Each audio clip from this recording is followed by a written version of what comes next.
Hey guys! So you may have noticed I do not have my British flag behind me. I'm at home, and I'm going to talk about Thursday.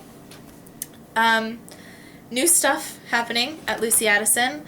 I got to the classroom and I had to sit, well, I didn't have to. I sat amongst the children for the first class, and I helped a couple of them with taking notes, and there was one kid that I sat directly next to, and I looked over at his notes and he was just scribbling incoherently, so I told him that it probably would suit him better on his next test if he wrote nice and clearly. So he started doing that, and he said, "Oh, this takes too much time." I said, "Yeah, but it'll save you a lot of time when you don't have to rewrite the notes later." Alfie, come here. Sorry, my dog is... I'm so glad to see my dog. So after the first class, which as usual was very, very short, I went to sit in the teacher's chair, because it seems to be my chair now, which I'm okay with. And I ran the PowerPoint.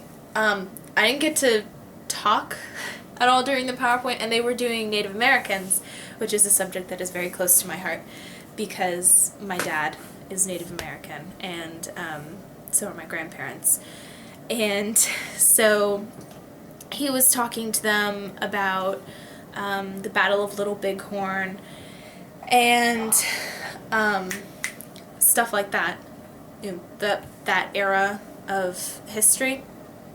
And they were asking all these really intelligent questions about, like, what happens now if Native Americans leave the reservation, or what happened then when Native Americans left the reservation, how did they get supplies, and then they seemed to be really confused about, there was a picture that he showed them of a contemporary Native American household where there was a Native American woman and her husband was white, and her children, two of her children, were very distinctly Caucasian, and then one of her sons was Native American.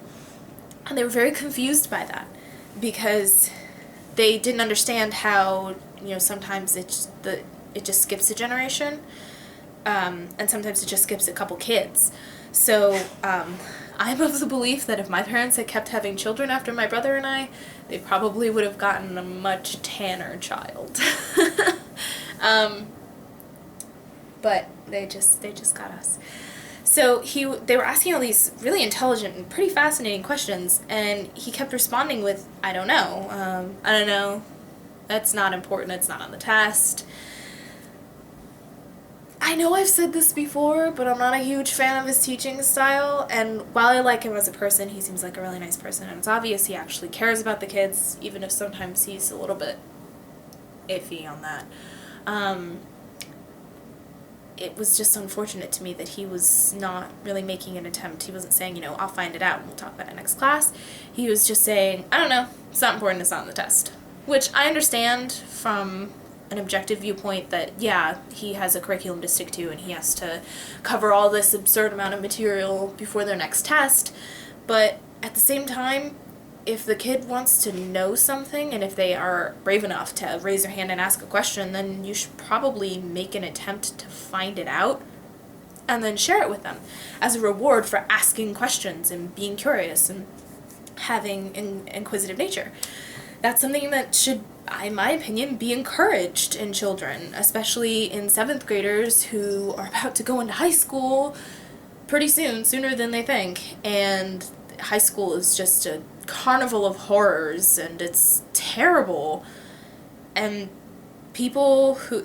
nobody's going to encourage you to be terribly creative in high school. So if you don't already have that, you're going to lose it entirely. So that was my big issue with the class, but there was also something that he did that was very interesting and I thought very effective, because he would tell them, in the Battle of Little Bighorn, Custer died. and that's pretty simple information. It's pretty easy for me to remember, but apparently some of the kids are having trouble with that. So he came up with physical mnemonic devices. So he would do like this, like the brim of a hat, for Custer, and then died. And he had all these different, like Geronimo surrendered. And I thought that was incredible, because that's stuff that they can do in a testing environment. You're not allowed to speak, and you're not allowed to motion to other students or anything, but you are allowed to, just make small motions with your hands. And that's really clever. And I very much admired that. I might steal it. I mean, I want to be an English teacher, so I don't know how useful Custer is going to be to me, but you never know. So if I end up needing to help kids memorize something, I'm definitely going to keep that in mind. That's really creative. And I was pretty surprised, because he had them turn to each other, their neighbors, and he had them teach it to each other. So they had to do like Geronimo surrendered, Custer died, and they were having a lot of fun with it. And I hadn't seen them have that much fun yet in class. So that was a big upside to this past Thursday. And I got to talk with the kids a little bit more. So I'm starting to reach towards my goal of getting more involved and getting to know the kids a little bit better. And there was something really interesting that I noticed, especially about the boys. And once again, I totally forgot that 7th graders do this. But the 7th grade boys reminded me distinctly of peacocks, because they would walk into the room and they'd be like strutting around and posturing, and I was like, oh, you little peacocks showing off your feathers, that's so cute. And I mean, I didn't say that to them, because I'm pretty sure they wouldn't appreciate that, but I don't remember boys doing that when I was that old, but I know they did it, because it was so familiar. It was something that slipped under my radar as a 7th grade girl at the time, who still kind of thought that boys were stupid. And now as an older young woman, I'm looking at these boys and thinking, dear God, were they like that when I was that young? And they do this as like a way of asserting themselves, both to the other boys and like trying to point themselves out to the girls, who most of them seem to share my sentiment of boys are stupid. Although you can tell that a couple of them are like, yeah, hey, I see your feathers, you're still pretty stupid, but nice feathers. So I'm trying not to be too psychological about these kids, but they would make just the best case study about posturing in young males, and the effect that I can only imagine what their male role models must be like, to make them think, oh yeah, this is what women like. This is the sort of thing that girls go for. And yeah, I'm sure some girls do go for it, but certainly not in 7th grade. No, that's super ineffective. And showing off like that, all it does is make them look precious. So precious. So no vlog this coming week. Actually, I might put something up, but it won't be for school.